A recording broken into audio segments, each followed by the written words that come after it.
Today's conversation is with Trevor Swerdfager. I met Trevor in my early 20s and have known him for decades. He decided to stay at the Canadian Wildlife Service early in his career when I was at Parks Canada, and we had this conversation when I was like, I need to get out of government right now because it's too stifling. And so I went to work in the NGO sector, and I ended up having to lobby Trevor because he became the head of the Canadian Wildlife Service. And then into his career, he worked for Fisheries and Oceans at a very senior level, as well as Parks Canada. I think you're going to really enjoy this conversation with Trevor, who is now actually a professor at the University of Waterloo. So enjoy the conversation.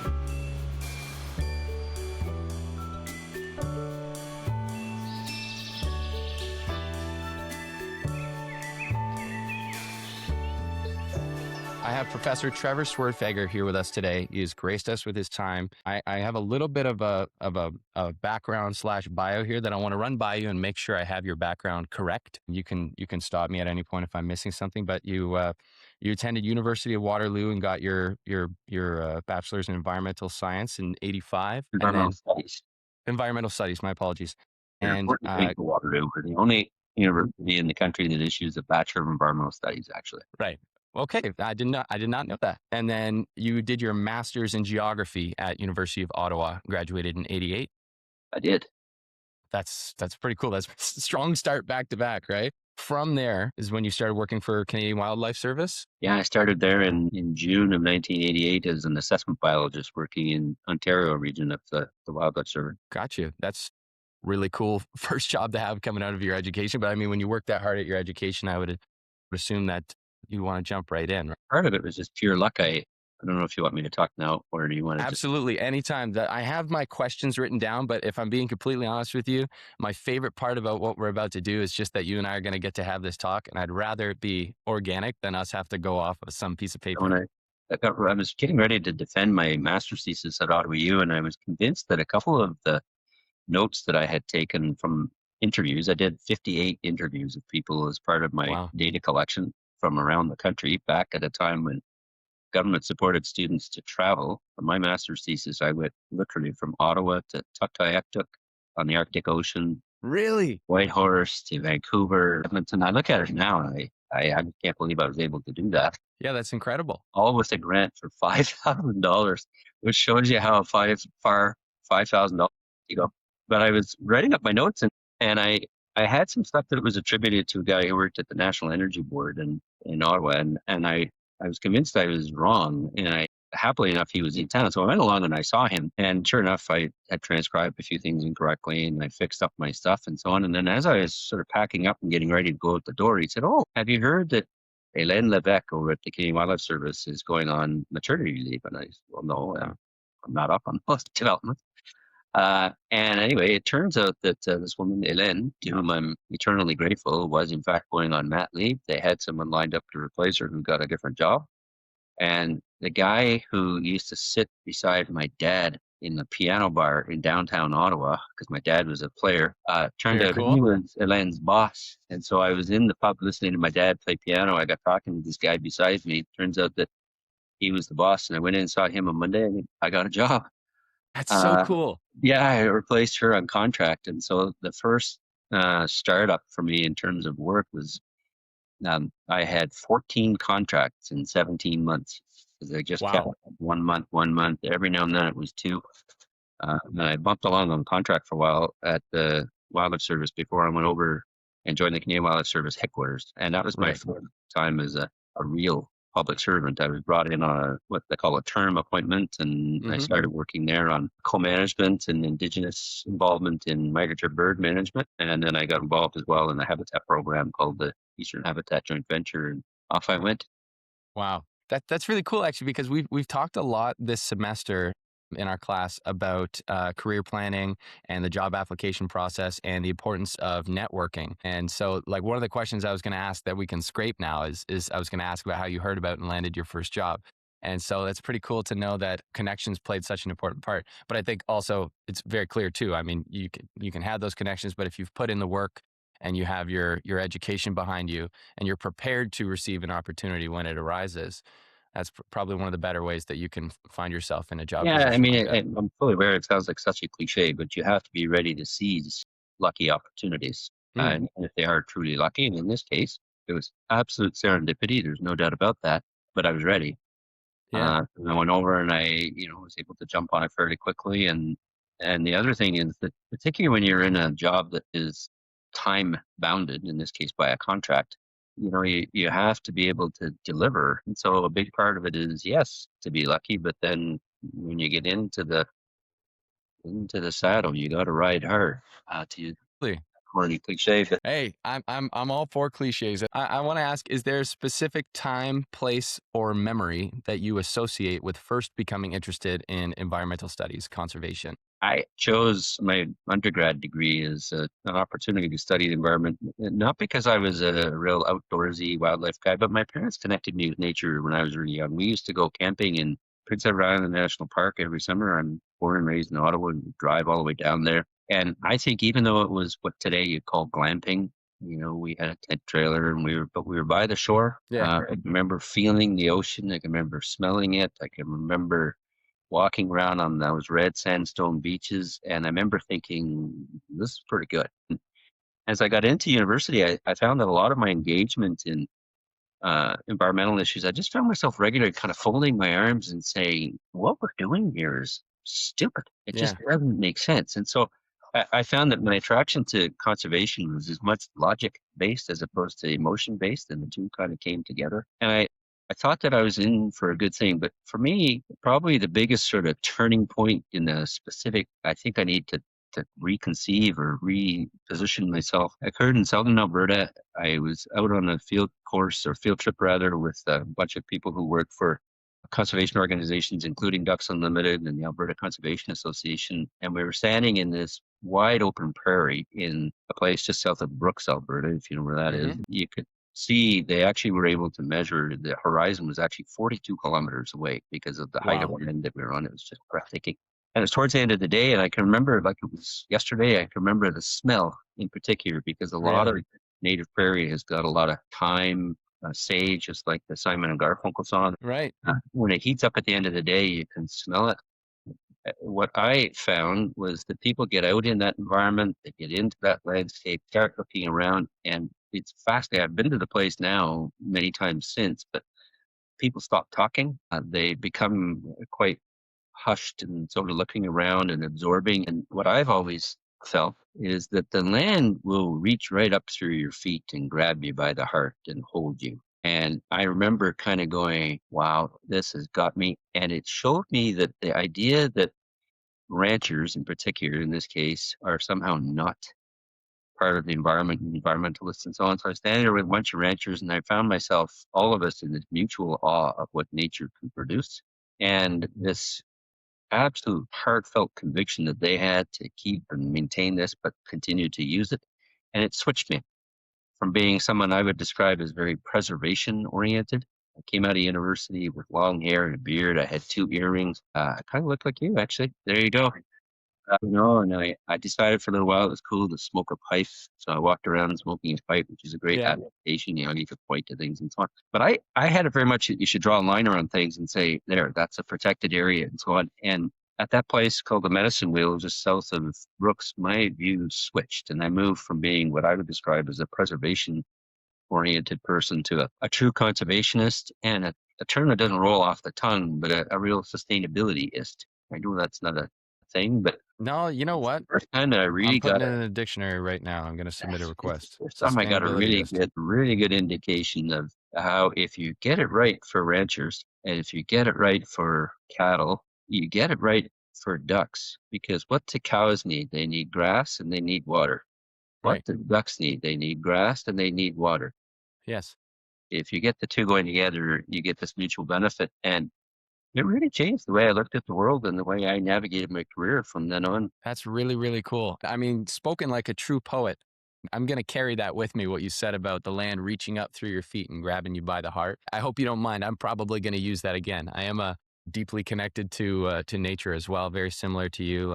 My whole childhood I spent either before I lived on the farm that I live at now with my parents It was my grandparents' farm, so I spent time visiting there and going back to the suburbs, and every summer going camping. Well, I never left Ontario much throughout my childhood, but going to Algonquin or a little bit farther north, we'd go and stay on logging roads in Cochrane. There's something really special. I agree that it's unfortunate some people don't even get to experience until a certain point in their life when they take the time to go and travel. I think that's a really key point, because one of the things again that I found in terms of sort of switching how I started to go about things is that I remember very well the emotional uprising, for lack of a better term, I could feel in myself. And in the people around me, in this communion with each other and with nature was really powerful emotionally, and it really had me dig in and commit to this as a career and a path. But I couldn't explain that very well to people. When I would go back to the office, they'd say, "Oh, that's nice, Trevor. Your briefing note is due in half an hour. Could you kind of speed it up here?" And what I realized is that over time, if I was trying to get people to kind of shift the way they were looking at things or the priorities they had or what have you, if I could get them onto the landscape would do the job for me. And if you look today, the Species of Risk Act, which was passed in 2002, has got a substantial part of the delivery called the Habitat Stewardship Program. It was born at the Medicine Wheel south of Brooks because I organized a small field trip of 5 very senior leaders from Ottawa. I put them in an SUV, we bounced around and so on. They met ranchers, they spent time on farms, and then I very deliberately positioned it so that at the end of the day, and it's long days in the prairies, so about 7:30, we ended up at the Medicine Wheel, pulled the tailgate down on the back of the truck, pulled out a couple of coolers of beer, walked up to the top of this thing, and people were chatting and happy at the end of the day and so on. And I knew it was going to happen. And bang on cue, they started walking up and they start going, they stopped talking. Stop There talking. are a lot of Nothing stray changed. whippets there, which is a tiny little bird that goes up and peeps and then goes up and then peeps. And you could see them and people stop and they get up on the top and you could just see them go, oh my God. And people, particularly one who did not work in the environment community, she was at the center of government in the prime minister's realm. She went, I get this habitat stewardship thing. Program got created the next week and the budget Really? really aligned. And clearly, just to be clear, I'm not trying to claim credit for the origin of the program, but because it certainly wasn't my creation. I was out in the regional world at that point, but the support It for definitely it, played a part in it's a team effort, right? well, it is always. And the big thing is that the support for it from an emotional and an intellectual point of view, equally, you could have people. And again, my approach to it is that I brought the horses to water, to use the proverbial cliche again, but boy, oh boy, the land did it. The man just sat there, and I just, again, I kind of folded my arms and I thought to myself, well, watch this. And sure enough, and we couldn't get them out of there. 5 more And minutes. the whole way back to the hotel up in Medicine Hat, they were talking about this and so on. And then I got all these emails from people back in Ottawa again a couple days later saying, "What did you do to these people?" And I wrote and I said, "I didn't do anything. The landscape did. The land did." And I think it's a real challenge because, as you said before, Connor, a lot of people don't get a chance to get out and about, Hmm. and it's a critical thing. And it's not possible. I'm not convinced it's even desirable, but it's not possible to get everybody out and running around on the landscape and going to places. Yeah. But to the extent that you can, it often has quite a salutary effect on people's attitudes. But also, this notion of sustainability is really hard, I've always found, to explain Yes. in theoretical terms, whereas I can sit there and later in my career, which we may talk about too, but when I was in fisheries and you go into a small community in Southwest Nova or down the shore from St. John's in Newfoundland, and you kind of see what fisheries are about. And the whole idea of doesn't really have a big socioeconomic impact. It's just all about managing the fish. You kind of go, oh, look at that. Yeah. It's so much more than just a single Yeah, species and quotas, and it's community, it's people, it's where they come from, it's who they are, right? exactly. And it's all of the working puzzle pieces coming together to make a beautiful picture that you just can't describe. My wife and I went to Nova Scotia for 3 weeks in 2024. Before our wedding, we went away for 3 weeks. We drove to Nova Scotia with my mother-in-law, and that was my first time seeing salt water.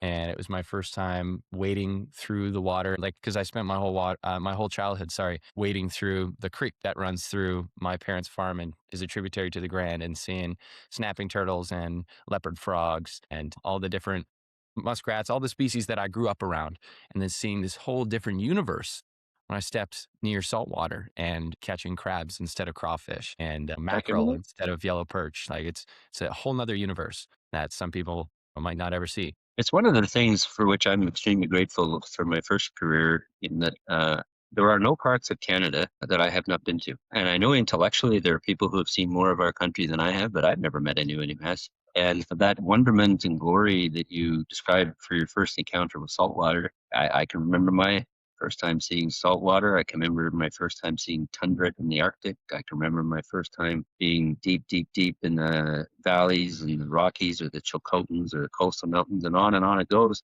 And for me, the other big one is that because I grew up in Ottawa and in Eastern Ontario, and my frame of reference was that, the most stunning part of my kind of chance to see the country was in the prairies, where to see no vertical structure, to see no treaties. The closest experience that I can relate it to is when I was studying in Australia and doing my third year down there. I was fortunate enough to go out to sea for a little while with some people, and when you're at sea, as far as you can see, it's just water. The grasslands are a bit like that, and you can just see as far as going.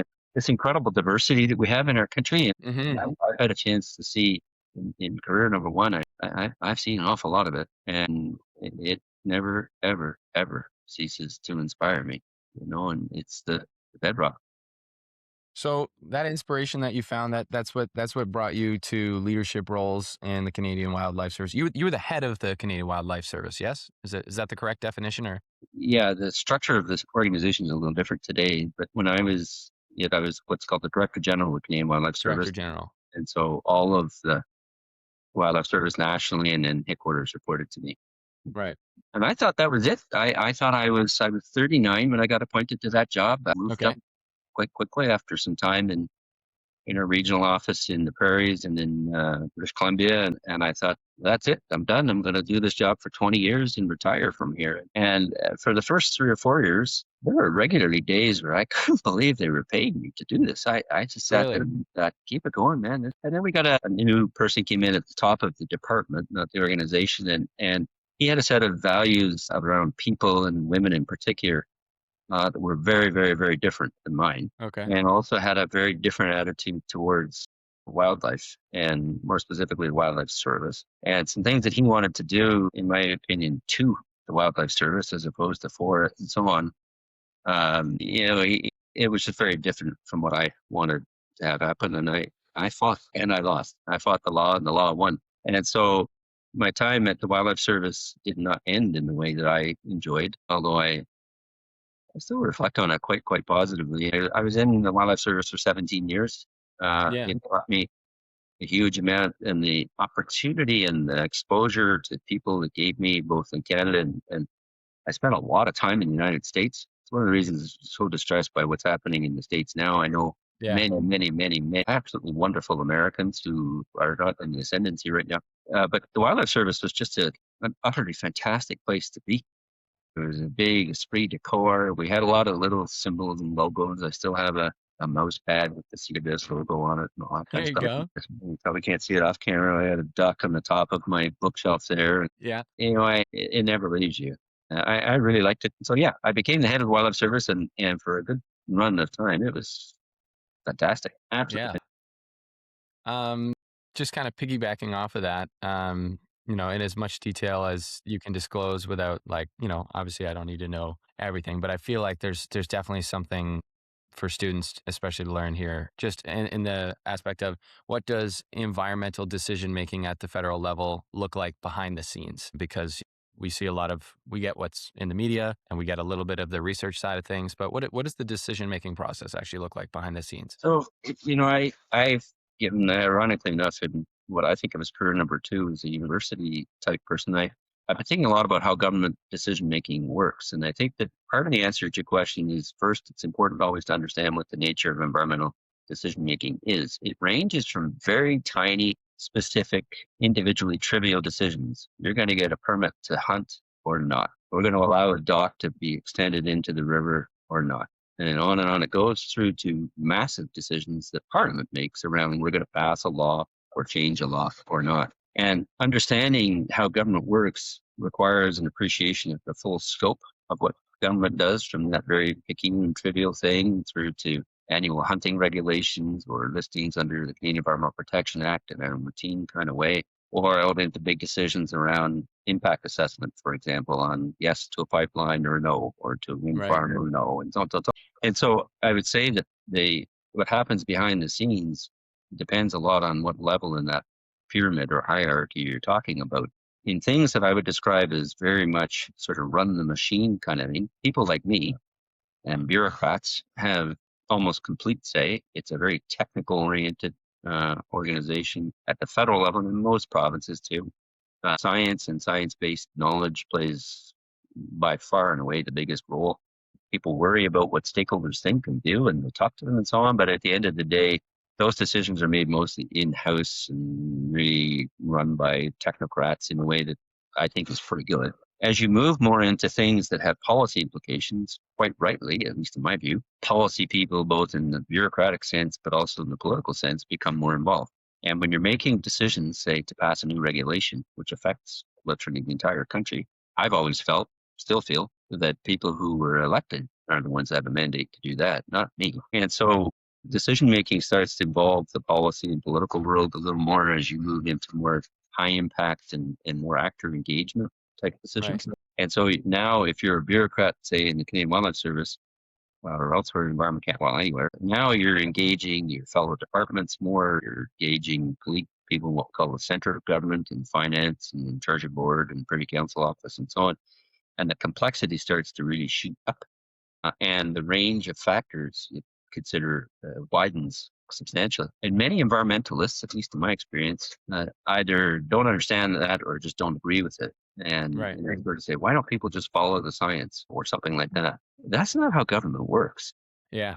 And in government, and one of the big things that has always perplexed me is that, as a government bureaucrat, and I spent a lot of time at what I describe as the bottom of the hierarchy and pretty close, well, basically at the top of it. So I've seen clouds from both sides now kind of thing. And what's not on the click pull down menu is to say to someone, buzz off, I don't want to listen to you. You can't do that.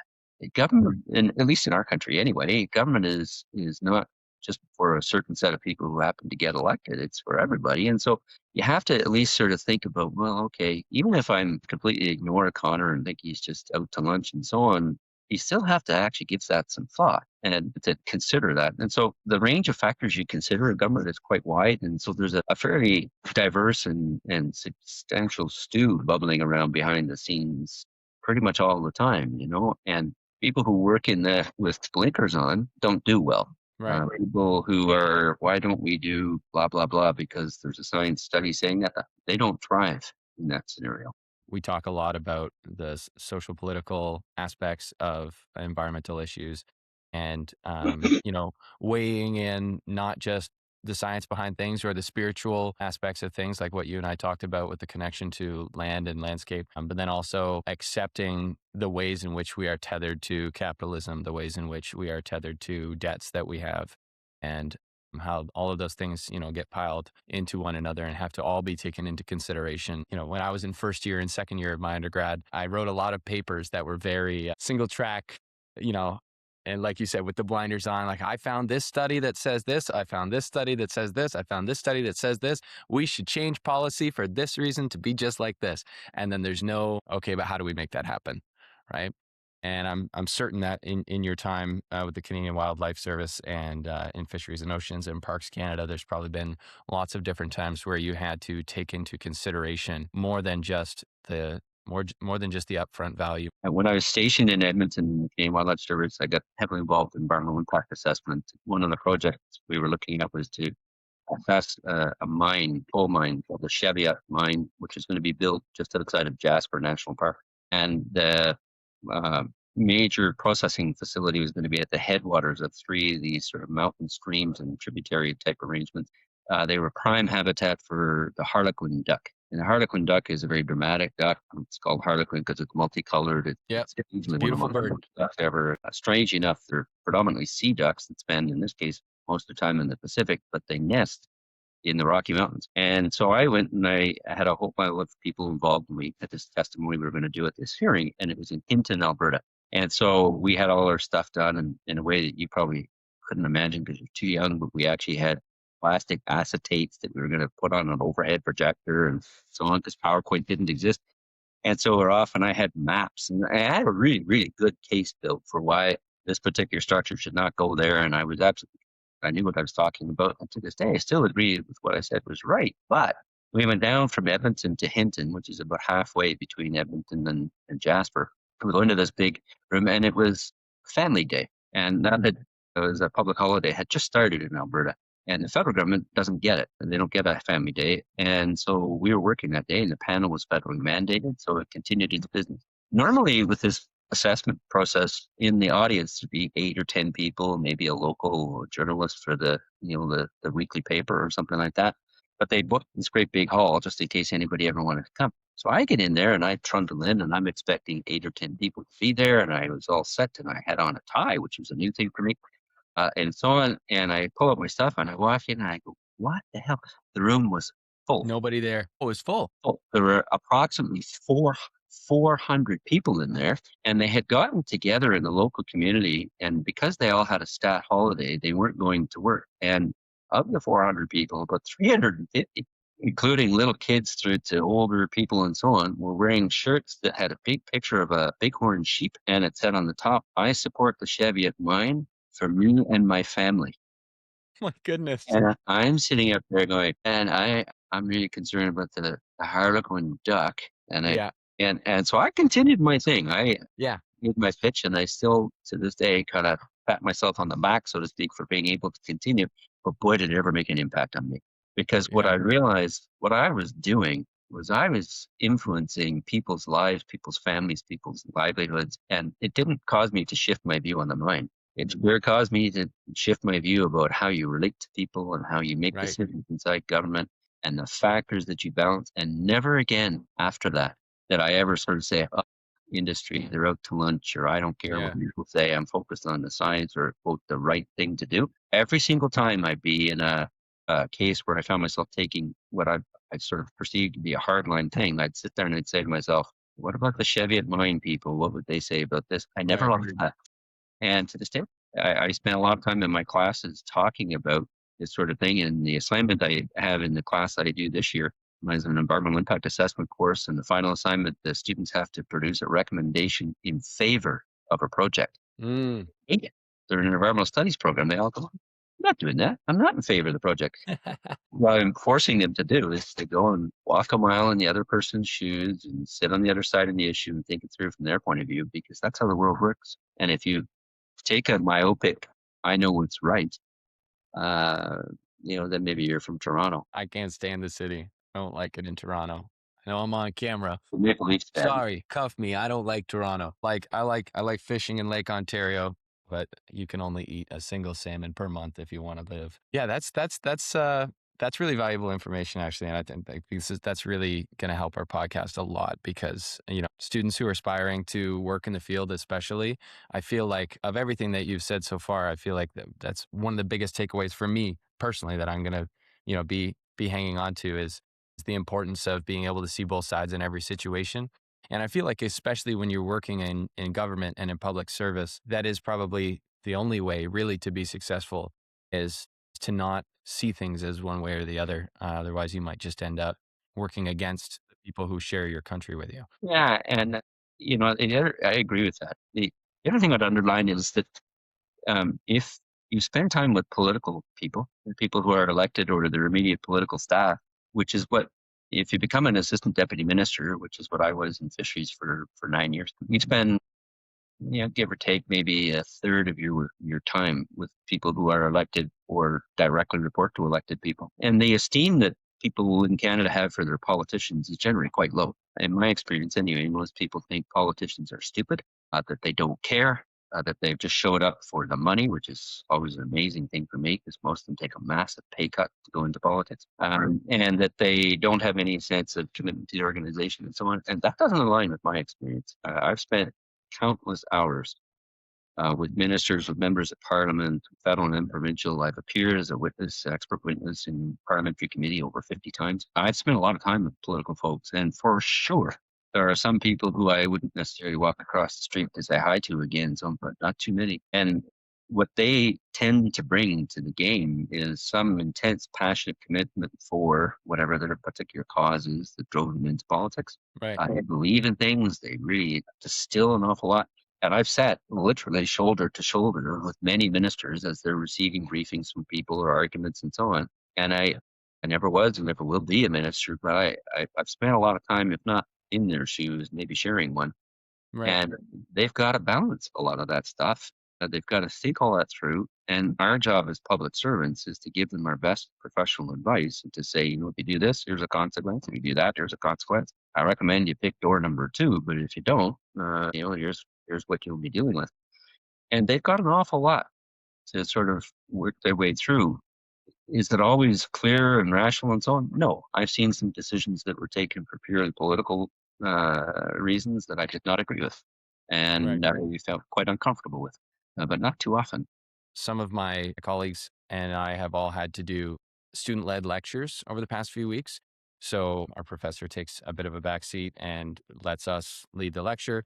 And one of the groups, what they did was they talked about Bill 5 and the mining in the Ring of Fire. And the classroom was split into 2 groups, and one group spent 30 minutes researching and preparing an argument for, and the other half of the classroom spent 30 minutes researching and developing an argument against. And just like you said, I'll admit I was one of the people who got split onto the side of the room that had to argue for it, and I didn't like it at all. And we were able to find some things that were, like, it wasn't that there was all negatives is something, I guess, for me to say, is that it definitely wasn't all negatives.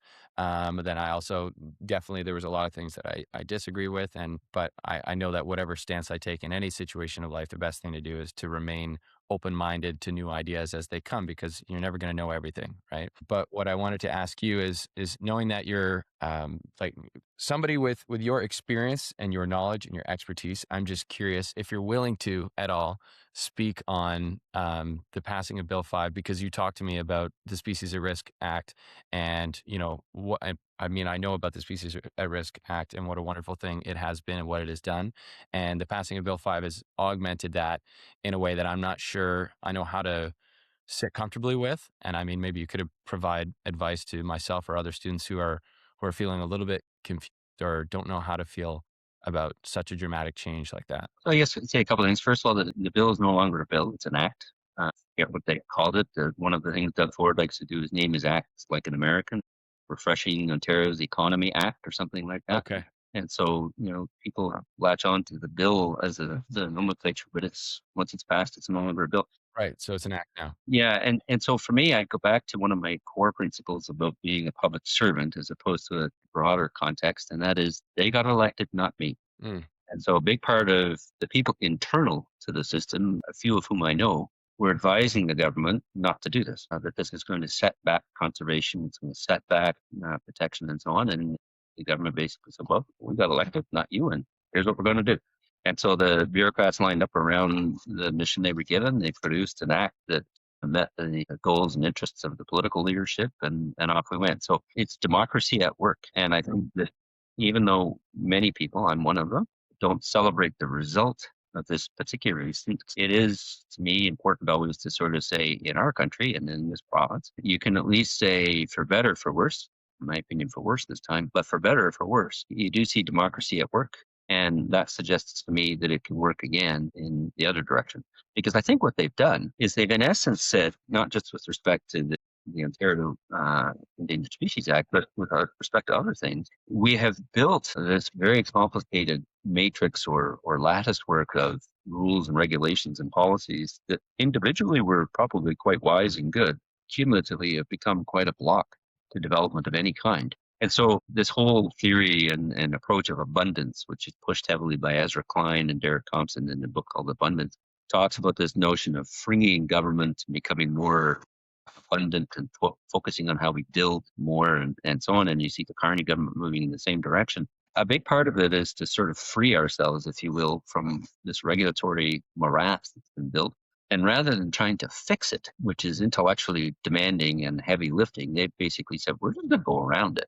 And what they've done with the act in Ontario is first of all, and very importantly, has repealed the endangered species legislation was there and replaced it with a new law, which dramatically weakens the protections for not only for species, but particularly for their habitat. And in a way that I think is going to have substantial short and long-term implications of a negative nature.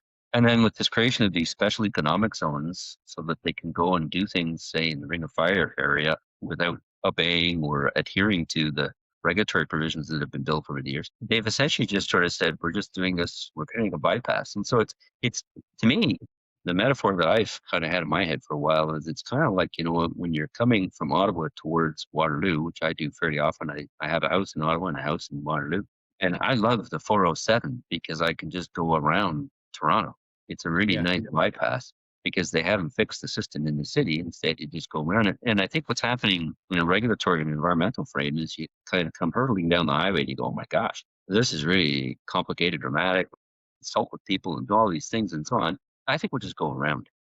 And I think that we're seeing that in the national context. I think it's due to this impatience and this frustration with how government, kind of one of my big concerns, well, for myself and my own generation, but particularly for people who are at the beginning of their careers right now, or coming to that point, I think that we've got a real challenge on our hands because we need to fix and build new systems, not just simply throw out that which is in place and go for a free fire zone. Essentially, what we're seeing here is this sort of systemic challenge. There's a political scientist, political economist by the name of Francis Fukuyama, who rather infamously said that we've reached the end of history because of the way the Berlin Wall and company fell. But his analysis of how government works, he talks a lot about what he calls political decay. Okay. And I've really latched onto this because his argument is not so much that organization X or Y or Z is badly run or misshapen or ill-advised or whatever, but rather institutions generally have not changed and evolved as circumstances around them have. And so what happens is that the effectiveness of government starts to decline, and it's quite insidious. It's not an obvious, egregious failure or epic problem. It's just little bit by bit by bit by bit. And you see a decay in effectiveness. And I think that's what's happening in the conservation world in Canada. I think that the fact that they've kind of done this work around, we're working, I'm more familiar with the federal level than the provincial just because of my background. But if you look at the portfolio of conservation law that we have in Canada, the government amended the Fisheries Act in 2019 to include a sustainability provisions. There is that. The next newest act is the Species at Risk Act from 2002. And we're still working with the Migratory Birds Act from the 1917. The Fisheries Act was drafted in 1868. The Canada Wildlife Act in 1973. The Canadian Forestry Act, which most people don't even know. So we've got a whole series of laws that were built in the previous century that don't have in them provision for things like climate change, like the internet, and so on. I had a big hand in helping to write the Species at Risk Act. We didn't even think about internet, never mind cell phones, and so on. And so you've had these transformative changes occur in the world with very little institutional response. And so we're now dealing with a series of laws and programs that flow from them that are premised on ideas and principles from a previous century, and they don't work. And so, the penchant that I think some people have for just, as I say, going and doing a bypass or a workaround is high because many of the tools that they kind of run into or systems they run into, they find themselves going, are you kidding me? Like, what the heck, man? And so they just get frustrated and so on. And so anyway, long-winded way of saying, I think what we really need and what conservationists of the future need to be thinking about is a new and modern and purposely designed conservation regime for Ontario at that scale or for the federal government and the national government at that scale, if that's what they do. I was going to ask if you could give one piece of advice to students who are trying to break into this field today, what would it be? There are a couple of things. I'm never very good at one piece of advice. I always have too many. But I think to have that the hardest job to get is the first one and the last one.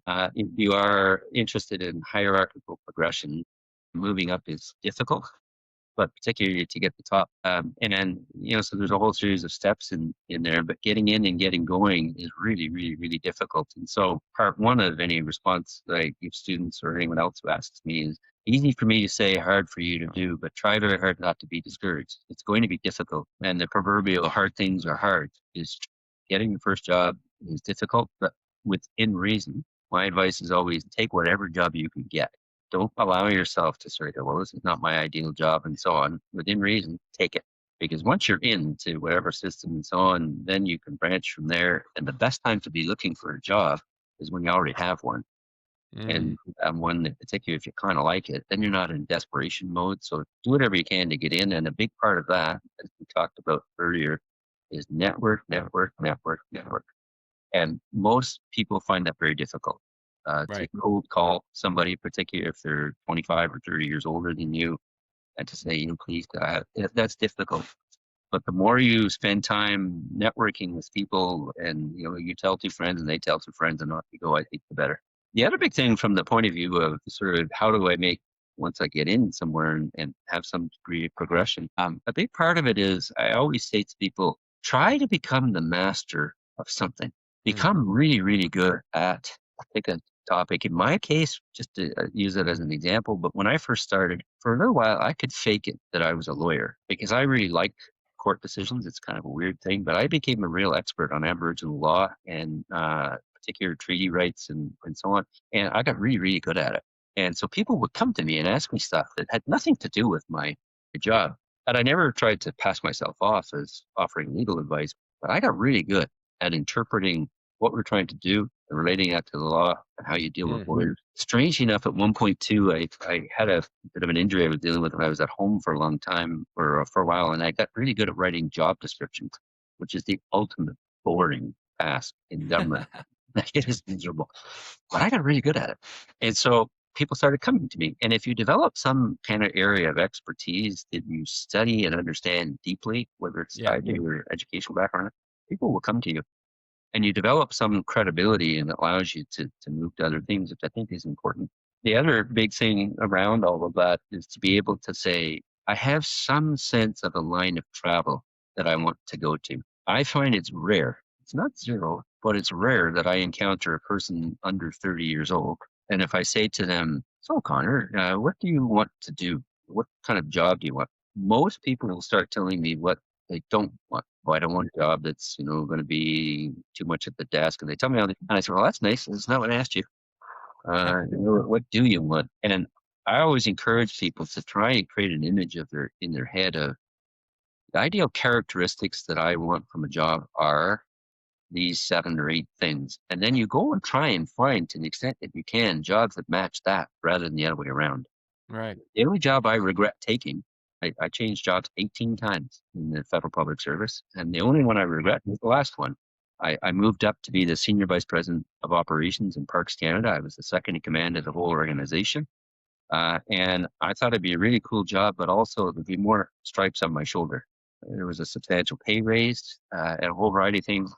And it was a mistake. I took a job that, as it turns out, didn't align with the kinds of things that I like and value. And I came to regret that. And they had a change in leadership there that caused my exit to occur quite abruptly. Right.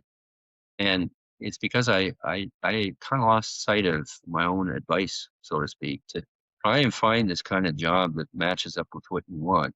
And there are some binary things. Some people love to work in teams. Some people don't. Some people love to work a lot with the external world and so on. Some people don't, and on it goes. And if you Right. assemble that, I think it allows you to gravitate towards things in a way that is quite good.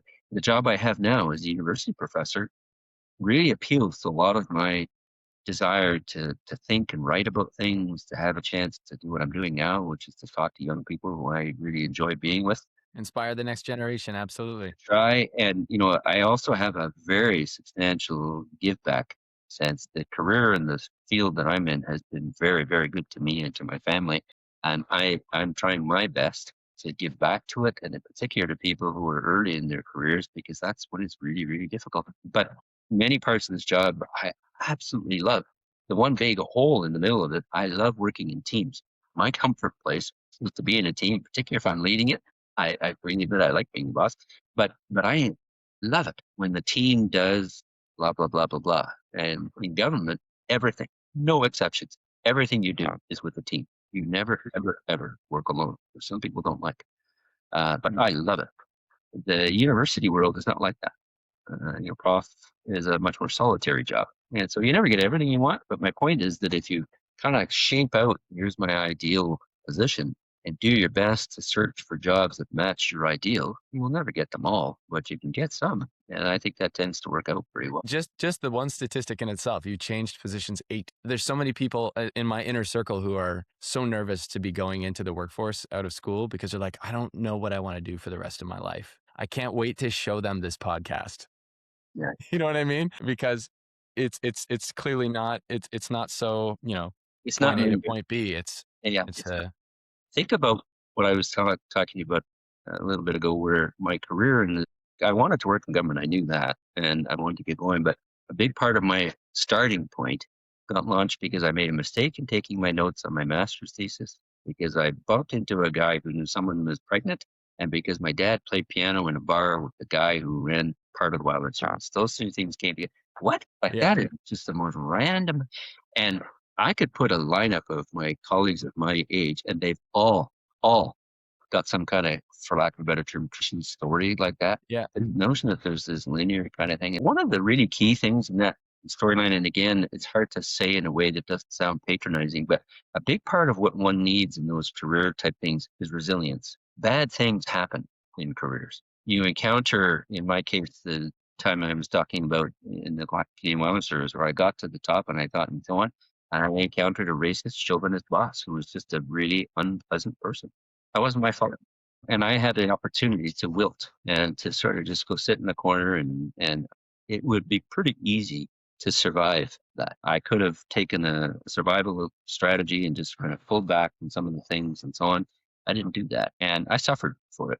I had a very painful period of my career around 40, and I had a divorce was happening at the same time too. But I kept going, and I had a number of other things and so on. And so hardships occur. And one of the things when you look at an arc in a career story is that resiliency is incredibly important. I remember in Joe Biden, before he kind of went down a particular trail, when he was back, when he was still competent, I remember one of the things he was saying at one time in a speech, he said, my dad always used to say to me when I was down, he'd say, get up, Joe.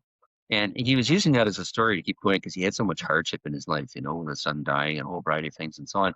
And I think it's important to get up, because you are going to have down points. And when you leave university, it's a massive transition because you define yourself as a student. If you meet someone on the street and they say, Connor, what do you do and what do you do? You will say, am a student. Most people don't say, I'm attending university, I'm going somewhere. They say, I am a student. And then they hand you your degree, and then you kind of go, well, now what am I?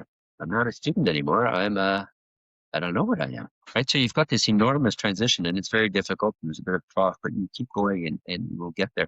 The other big thing is, as I say again, and when you think of any kind of arc in the storyline of career type stuff, you are going to have these ups and downs as you go. They change over time, because for me, for example, when my wife and I had kids, definition of success for me for about a year was I stayed awake all day. I can remember quite clearly going into the office, and I had a couple of really good colleagues who we had a big cubicle arrangement, an open office. And I remember one guy coming in, and he walked in, and he's about 15 years older than me. And he came in and he had a pillow with him. I said, what are you doing? And he said, I brought this for you. We're going to close the door here. You just go lie down. They took care of me.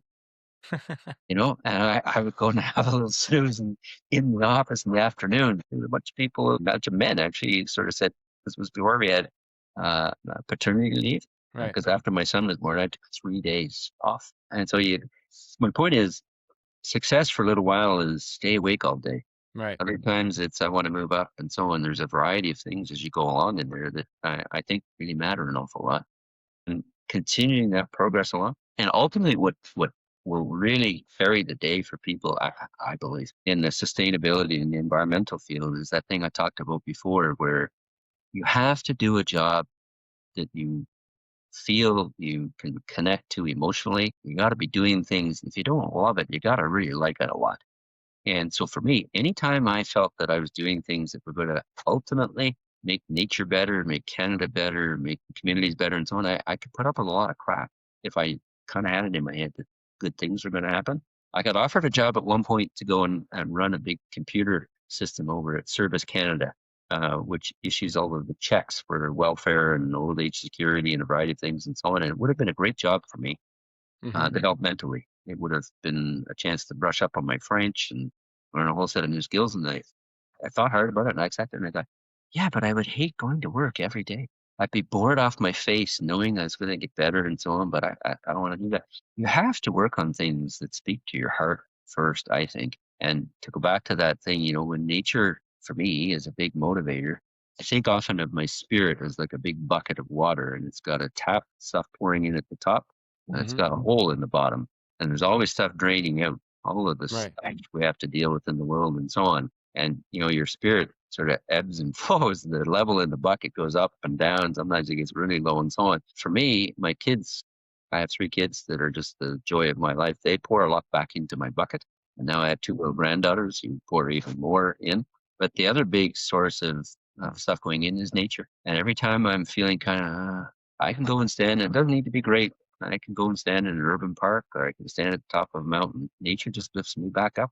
It brings my spirit back up. And I think if you get yourself into a role where whatever it is that turns your crank, whether it's nature or people or all the above, if you find roles that there's a spiritual and an energy source for you, you'll be okay. Very well said. I almost have no words. Professor, thank you so much for your time, for your insight. We can't thank you enough for participating in this and continuing to give back, to use your words, to continuing to give back to this sector and what it's done for you, and inspiring the people who are going into it to hopefully carry the torch. So thank you very much. If you give me the opportunity to do it, I've really enjoyed having a chance to chip in, and I think this is a great project you're involved in. And thanks to Julie Gelfand, who's had so much to do. Absolutely.